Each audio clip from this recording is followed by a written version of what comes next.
یک شخصی میگه از پیش برآمد گفت ای مردی خدای، بدین راه که رفتی مرا راه نمای. همین راهی که تو برای خودت اختیار کردی این چه خیل راه بود؟ تو از کجا چی کردی که درنده رامی تو شد، نگین سعادت به نامی تو شد؟ این مرد میگه سوالش کرد چیکار کردی که این درنده، این پلنگ است، این مارم درنده هست، اینا چیکار کردی به تو رام شدن؟ حضرت چی گفتن؟ گفتن وگر ور پلنگم زبون است و مار، وگر پلنگم زبون است و مار، ار پلنگم زبون است و مار، وگر فیل و کرگد شگفتی مدار. حضرت میگه گفتن این پلنگی که من سوار شدم، این ماری که در دست من است، اگر ای برادر فردا ببینی که من بالای فیل سواره هستم و در دستم کرگس است، یعنی فیل هم درنده است، کرگس هم درنده است، شگفتی مدار. تو در تعجب نره، تو در تعجب نره که من فردا باز پلنگ سوار بشم و در بالای دستم اگر کرگس بگیرم. برای چی؟ تو هم گردن از حکم داور مپیچ، تو هم گردن از حکم داور مپیچ، کی گردن نپیچه از حکم تو هیچ. اگر تو هم ای برادری که سوال کننده هستی، اگر مثل من تم از گردن از حکم داور نپیچی، تو هم اگر پیروی قرآن و پیروی حدیث های پیغمبرت باشی، تمام این درنده ها به تو رام میشوند، همه این درنده ها به تو تسلیم میشوند، در صورتی که اگر تو چی باشی؟ از حکم خدای خود گردن نپیچی، همه اینا رامی تو میشوند. خدا رحمت کند عقبه ابن نافع یکی از سرفرمانده های اسلامی بود. میگد وقتی که رسول اکرم امرش کرد که شمال افریقا را ضبط کرده بگیر، حضرت میگد بر همون شمال افریقا حرکت کرد با همراهی سربازاش.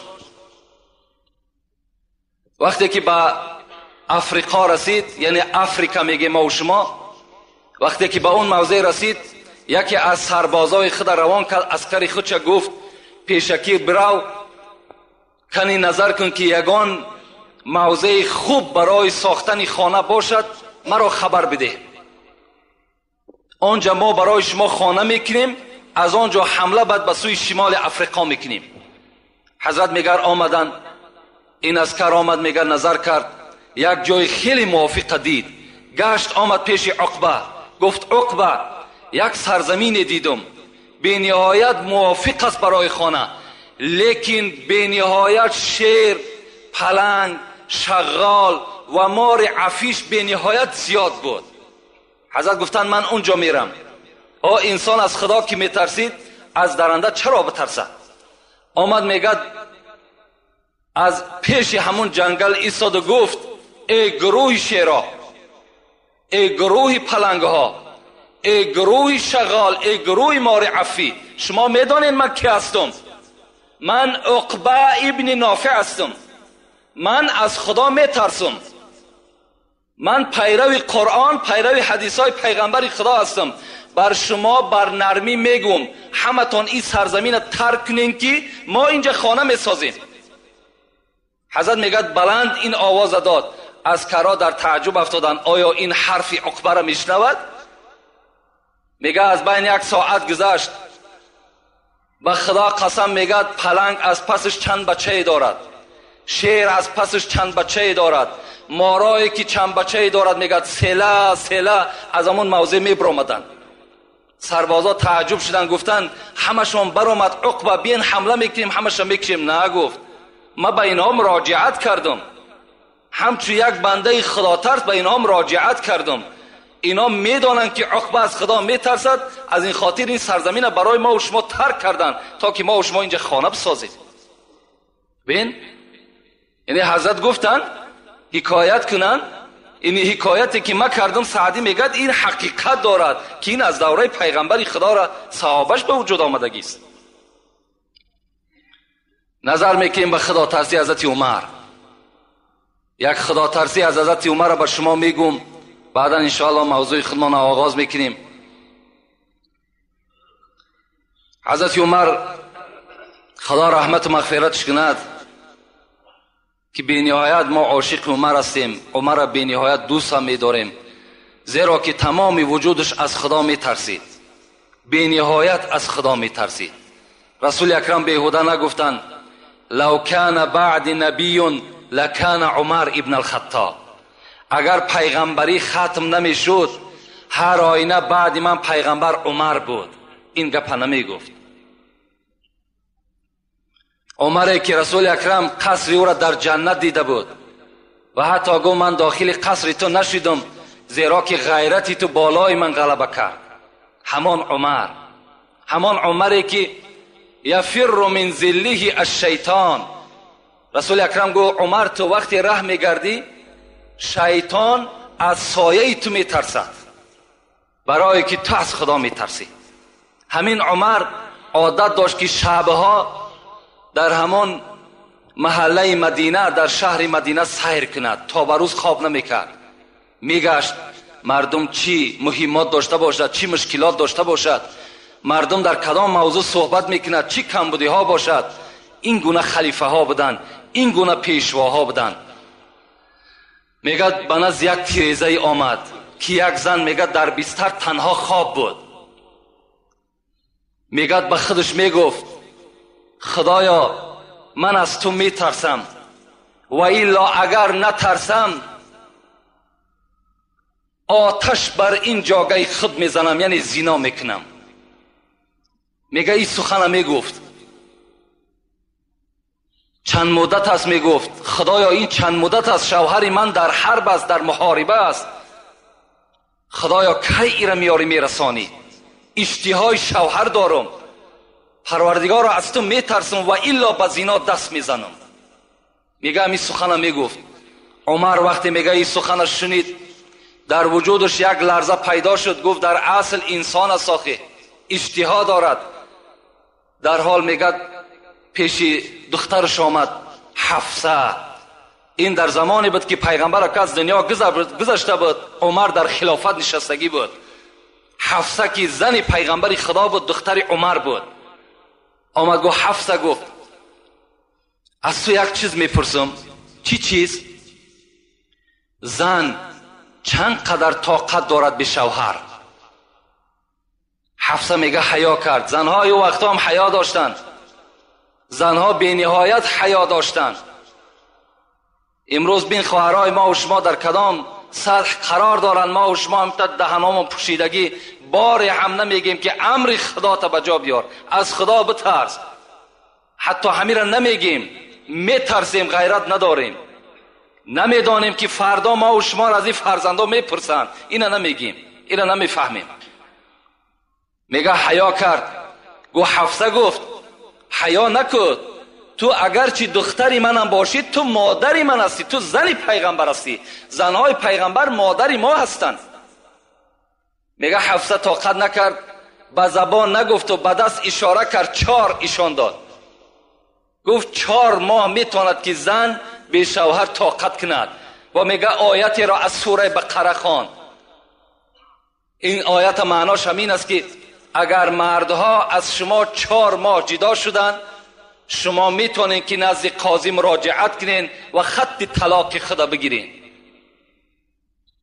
این 4 ماه را وقتی که میگه آیت که ذکر کرد، حضرت عمر در حال آمد پرسان کرد شوهری همین زن در کجاست؟ گفتن در ایران جنگ میرود، در ایران است. حضرت در همونجا خط برآوردن که کدام سربازی که به جنگ میرود از 4 ماه زیاد در محاربه اشتراک نکند، 4 ماه پس نزد زنش حتمی حاضر شود. این سنت حضرت عمر است که در جنگ هایی که حضرت عمر تشکیل میکرد این سنت جاری کرده بود، از 4 ماه زیاد یعنی عسکر جنگ نکند بلکه آمده زنی خودش خبر بگیرد. اینا بین این ترس خدا بود که حضرت اینا مشاهده کردند و اینا در عمل جاری کردند. یک شب میگه، یک قصه دیگرش میگیم انشاءالله، بعد دعا میکنیم. قصه های عمر بی نهایت زیاد است، بی نهایت زیاد است. یک شب میگد یک نماینده از شهر آذربایجان هم خیلی شهر قدیمینه است، از نماینده های پادشاه عرب همون آذربایجان یک نمایندهش نزد حضرت عمر روان کرد. خدا ترسی را من بر شما میگم. وقتی میگه این نماینده آمد شهر مدینه در رسید، شب بود. گفت خانه اگر عمر برم در شب تشویش می شود، شب در مسجد شب میگذرانم، سحر انشاءالله آن پیغامی که پادشاه بر من کرده است بر عمر میرسانم. شب میگه آمدم داخل مسجد در آمدم، همین نماینده آذربایجان. وقتی میگه در آمدم در مسجد نشستم، از یک گوشه مسجد میگه شب بی وقت بود، گریه می آمد، صدای گریه می آمد.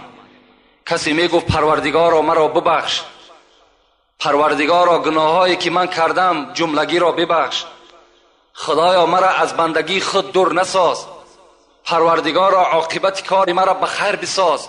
میگه هم تا کسی بود میگفت دعا میکرد، گریه میکرد. بناگاه میگه من مشتاق شدم، از دعای او لذت میبردم. وقتی میگه دعاش تمام کرد و میگه در گوشه مسجد نشست، به نزدش قدم زنان رفتم و در پهلوش نشستم. گفتم ای عاشقی خدا، تو کی هستی؟ میگه حضرت به جانب من نگاه کرد، گفت من عمر ابن الخطاب هستم. میگه در وجودم یک لرزه پیدا شد، من آوازه عمر را شنیده بودم، عمر را ندیده بودم، در حالتی که عمر با پادشاه بود. میگه گفتم در این بیوقتی شب حضرت تو روز تا بیگاه مشغول هستی، شب چی میشود که راحت میکردی؟ حضرت میگه گفت ای برادر، اگر من شب خواب کنم حق این بندگی خدا را کی میکند؟ اگر روز به خواب برم حق این رعیت، حق این مردم کی به جا میارد؟ برای پسر خطاب خواب شب خواب روز حرام است. حضرت میگه هم تا مراجعت کردن، تا به روز میگه صحبت کردیم، سحر میگه بامداد یک جایه باز در همون مسجد خواندیم و میگه به جانب من گفت یگان پیغامی داشتی؟ میگه گفتم من از آذربایجان آمدم، از پادشاه خود یک هدیه برای شما آوردم، او را میخوام که به شما تسلیم کنم. حضرت عمر گفتن خوب میشود که خانه بریم، در خانه من شما را مهمانداری میکنم، هر پیغام و هر هدیه‌ای که داری اونجا من از شما قبول میکنم. حضرت دستی او را گرفتن، میگه به خانه آمدن. وقتی در خانه در آمدن، اون زمان میگه زن حضرت عمر دختر علی بود، ام کلثوم. فریاد زد ام کلثوم این مهمان است، یگان طعام داشته باشی نزد ما بیار. ام کلثوم میگه صدا داد عمر در خانه بجز نان خشک و کمی از ملخ پختگی دیگر چیزی نیست. خانه پادشاه که از سه یک قسم دنیا در دست حضرت عمر بود، بجز نان خشک یک کمی از ملخ پخته دیگر چیزی نیست. در خانه پادشاه گوشت بریان نیست، در خانه پادشاه نان ملایم نیست، در خانه پادشاه یگان آش دمداختگی نیست، در خانه عمر پول نیست، مال نیست، در بانک ها پول ندارد. حضرت یک کمی خشک میگه نان آوردن. این نماینده آذربایجان میگه وقتی که من زیر دندان میماندم، دندان من در اون نان گذر نمیکرد، نمیگرفت، لیکن عمر را میدیدم آهسته آهسته میگه همون نان میخورد. وقتی که بالایی که جای نشستم فقط زمین خالی بود، چیز پرتافتگی نبود. بعد از این میگه به جانب من گشت گفت چی هدیه داری؟ میگه لطمه کشاده کردم، همون روی ما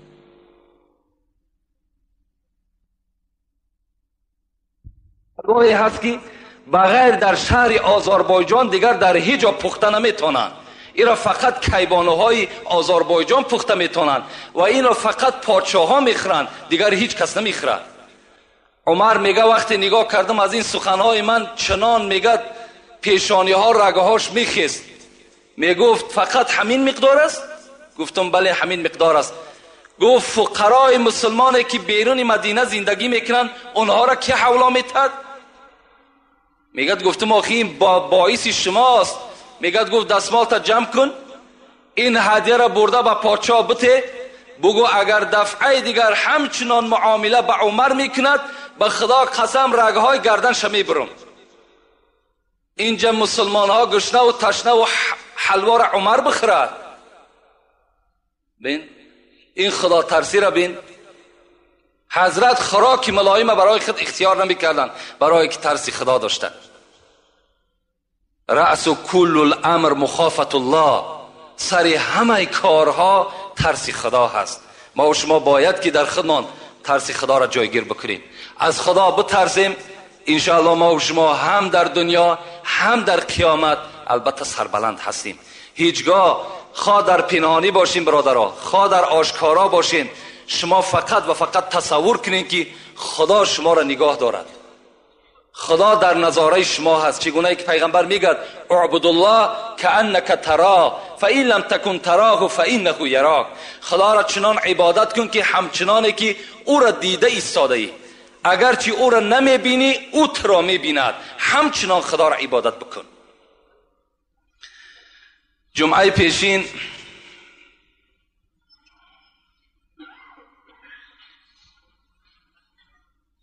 موضوع ما و شما درباره مرگ بود و شدت مرگ بود. این موضوع خیلی موضوع دراز مدت هم هست، زیرا که تمام کتابها در باب مرگ و شدت مرگ البته سخنها می رود. این جمعه هم که باشد انشاءالله این موضوع را بر شما خاتمه می بخشیم. اعوذ بالله من الشیطان الرجیم. بسم الله الرحمن الرحیم. منها خلقناکم و فیها نعیدکم و منها نخرجکم تارة اخرى. صدق الله العظیم. خدا بر ما و شما میگوید ای بندگان، شما از خاک آفریده شدید. یعنی پدر شما حضرت آدم خداوند از خاک خلق کرد. و فیها نعیدکم، شما را مادامی که من از خاک پیدا کردم میگد خدا، و فیها نعیدکم، باز شما البته به خاک مبدل میشین. خاک بودین باز به خاک مبدل میشین. و فیها نعیدکم و منها نخرجکم تارة اخرى، باز از همین خاک روز قیامت وقتی که امر به زنده شدن شما می شود، شما باز از همین خاک سر می بردارین. شما از خاک پیدا شدین، به خاک رجوع میکنین، باز از همین خاک روز قیامت شما سر می بردارین. اگر چندی سلیمانی به خاک دهر یکسانی، اگر چندی سلیمانی، سلیمان بی نهایت بای بود، حضرت داوود بچش، اگر چند تای سلیمان باشی میگه اگر چندی سلیمانی به خاک دهر یکسانی، و یا جمشید و خاقانی به خاک دهر یکسانی، اگر قند و عسل نوشی، اگر قند و عسل نوشی، اگر ملبوسی زر پوشی، به ماهرویان در آغوشی، به خاک دهر یکسانی.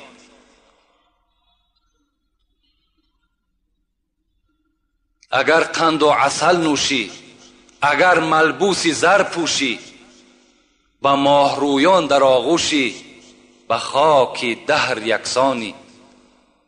اگرچه فرد دورانی، یعنی اگرچه آدم عادی هم که باشی، اگرچه فرد دورانی، به تخت خیش سلطانی، تو اندک روز مهمانی، به خاک دهر یکسانی. اگرچه شاه تورانی، اگرچه شاه تورانی، کی زور از شیر غرانی، پسند پهلوانانی، به خاک دهر یکسانی.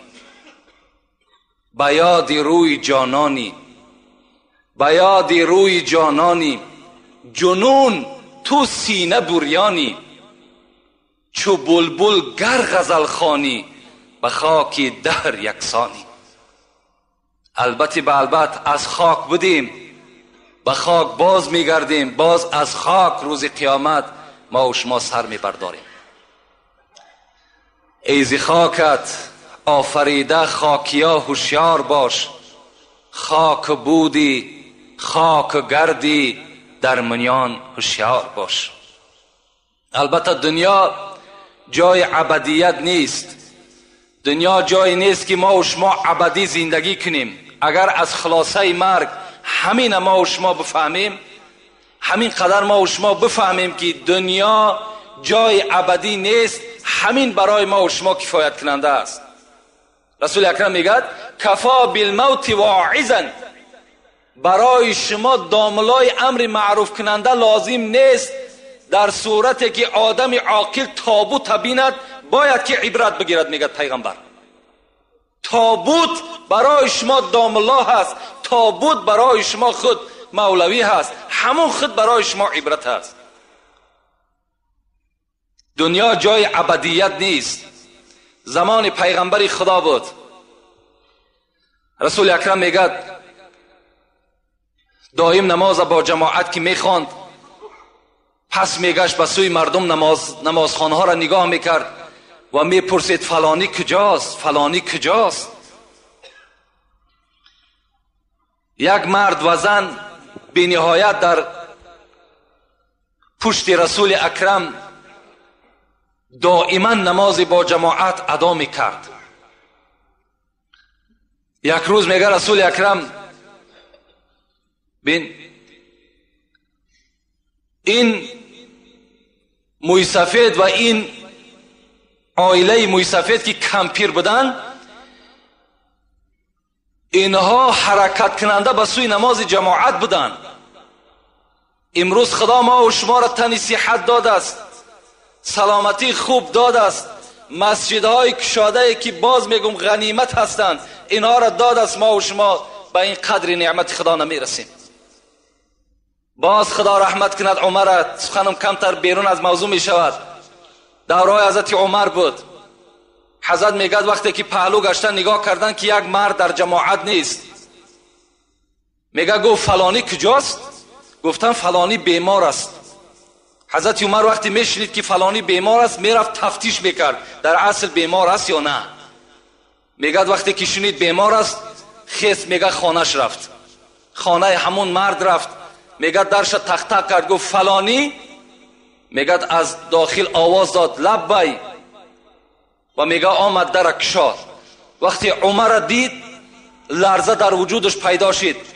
میگه ناگفته عمر گفت من سبب نیامدن جماعتم بیمار هستم. حضرت عمر گفت تو بیمار هستی؟ گفت بله بیمار هستم.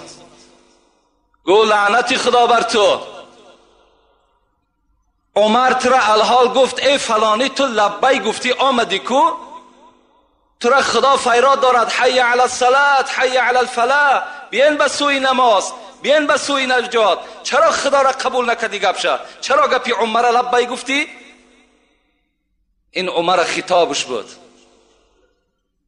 گپی عمر تصدیق میکنی، لبی میگوی، به نزدش میای گپی خدا اختا قبول نمیکنی.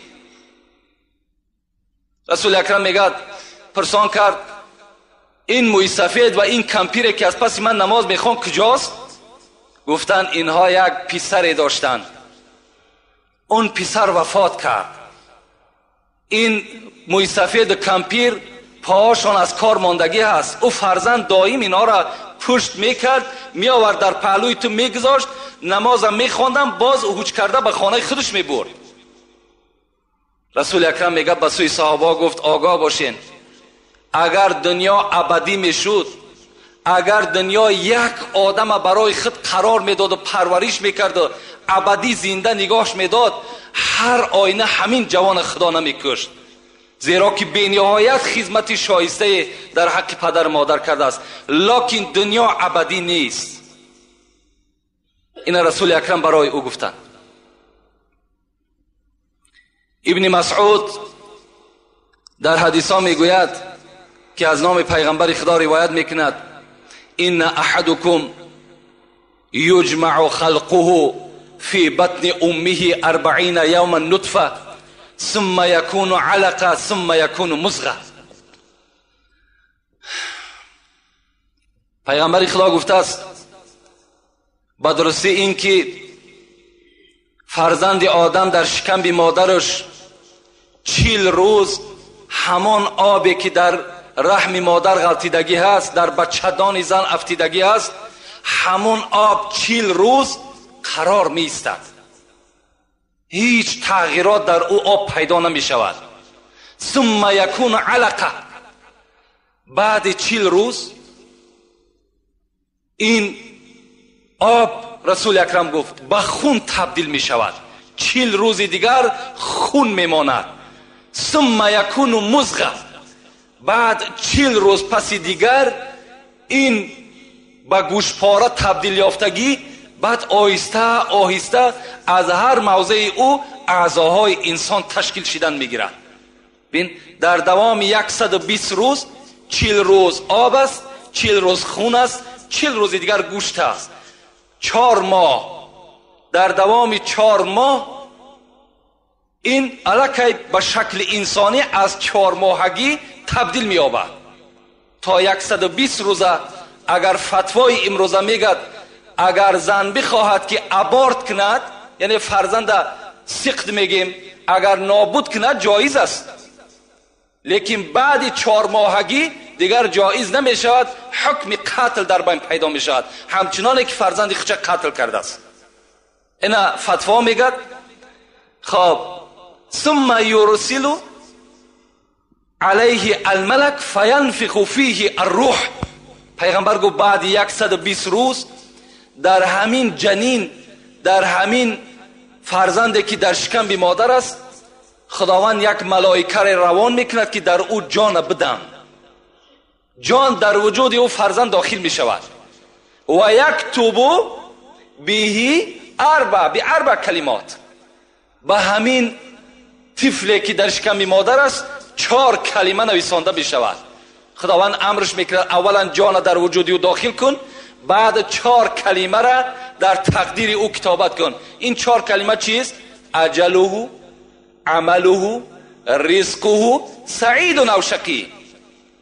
بنویس که چند سال عمر میبیند، بنویس کدام عملها را در دنیا انجام میتد، و باز کتابت کن چه مقدار رزق روزی دارد، و 4م کتابت کن که اینه که از شکم مادر بیرون میشود بدبخت است یا نیکبخت، این شم کتابت کن.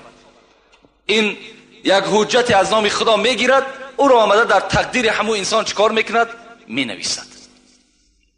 خب این مطلب من از این حدیث چیست؟ وقتی که انسان دم آخرش می شود، بین باز 5 ملائکه نزد جان گرفتن او می آید.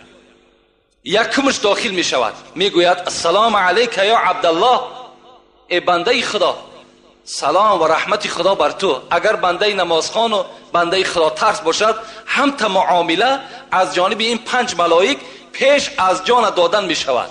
می گفت است السلام علیکم ای بنده خدا، انا مؤکل به ارزاقک، اگرچه رزق رسانی تو خدا بود، لیکن من همون ملائکه بودم که او رزق به تو می آوردم می رساندم. فطلبت الارض شرقا و غربا فما وجدت من رزقک لقمتا. امروز من تمام روی زمین دور زدم، لکن از ریسک تو ای بنده خدا یک لقمه دیگر نیافتم. ریسک تو تمام شد. بنده از جانب ریسکش امیدش کنده می شود. دویمش داخل می شود. من هم تصور سلام می دهد. من کی هستم؟ من همان ملائکی هستم که بر نفسهای تو وابسته بودم که نفسی تو را بیرون می بردم، درون می دراوردم.